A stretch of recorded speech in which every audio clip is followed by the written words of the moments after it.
નમસ્તે ખેડૂત મિત્રો, આજે આપણે વલ્લભભાઈ પરમાર, ગામ જેસર, તાલુકો જેસર, જિલ્લો ભાવનગર, આપણે અંકુર પુષ્કરના પ્લોટ ઉપર ઊભ્યા છીએ. જોઈ શકો છો ખેડૂત મિત્રો, આ જે વાવેતર તારીખ કહીએ તો 27 મે, આજે થઈ છે 30 સપ્ટેમ્બર. મતલબમાં આ કપાસ થયો છે 123 દિવસનો કપાસ થયો છે. કપાસની કન્ડિશન જોઈ શકીએ છીએ ખેડૂત મિત્રો. આપણે હાલની કન્ડિશનની અંદર આટલો બધો વરસાદ અને આ બધું વાતાવરણ ખરાબને હિસાબે તો પણ આ પ્લોટ જરા પણ આવા 4 પ્લોટ છે વલ્લભભાઈને વાવેતર કરેલા પુષ્કરના.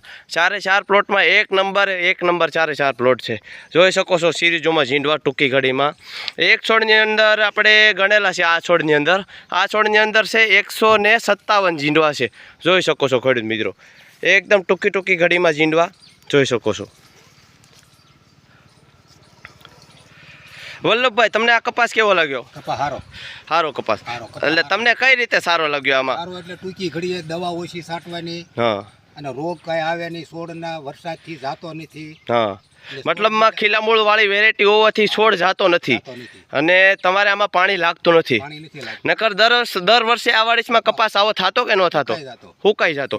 પણ આ વર્ષની અંદર અંકુર પુષ્કરનો વાવેતર છે તો આ વાડીની અંદર એક પણ છોડ જવાનો પ્રશ્ન છે નહીં. જોઈ શકો છો ખેડૂત મિત્રો, બહાર નહીં અંદર પણ જોઈ શકીએ છીએ ખેડૂત મિત્રો. જોઈ દરેક છોડની અંદર સિરીઝોમાં ઝીંડવા, ફ્લાવરિંગ ચાલુ છે. કોઈ પણ રોગ જીવાત તમને દેખાશે નહીં. એકદમ ટૂંકી ઘડીમાં ઝીંડવા અને છોડવાની હાઇટ પણ જોઈ શકો છો. 6 થી 7 ફૂટની હાઇટ છે અને એકદમ મજબૂત છોડ. કોઈ પણ ભાંગવાની પરિસ્થિતિ આ